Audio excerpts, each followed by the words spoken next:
کبھی آپ نے سوچا ہے کہ ہم خواب کیوں بھول جاتے ہیں؟ ہم سب سونے کے دوران کبھی نہ کبھی ایک ایسی دنیا میں چلے جاتے ہیں جسے خوابوں کی دنیا کہا جاتا ہے، یعنی سونے کے کچھ وقت بعد ہمیں خواب نظر آتے ہیں، لیکن پھر ہم اکثر خواب بھول بھی جاتے ہیں۔ سائنسی اصطلاح میں اس کیفیت کو ریپیٹڈ آئی موومنٹ کہا جاتا ہے، جو کہ گہری نیند کے بعد ہم محسوس کرتے ہیں۔ جرنل سائنس میں شائع ہونے والی تحقیق کے مطابق خواب دیکھنے کے عمل میں ایک اور چیز بھی شامل ہوتی ہے جسے ایکٹیو فورگیٹنگ کہا جاتا ہے، جس کا مطلب خواب بھولنا ہوتا ہے۔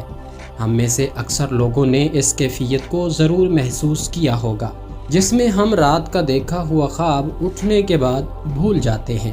تحقیق کے مطابق ہمارے دماغ میں معلومات کا ایک ذخیرہ موجود ہوتا ہے۔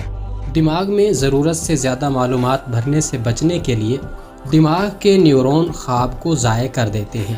اس تحقیق میں ماہرین نے چوہوں کے دماغ کی سوتے وقت نگرانی کی۔ دماغ کا وہ حصہ جو سب سے آخر میں سوتا ہے وہ ہپو کیمپس ہے۔ اس ہپو کیمپس کا بنیادی مقصد دماغ میں موجود مختصر معلومات کو مستقل یادداشت میں تبدیل کرنا ہوتا ہے، اور یہ دماغ کا وہ حصہ ہے جو انسان کے جاگنے کے تھوڑے وقت بعد جاگتا ہے۔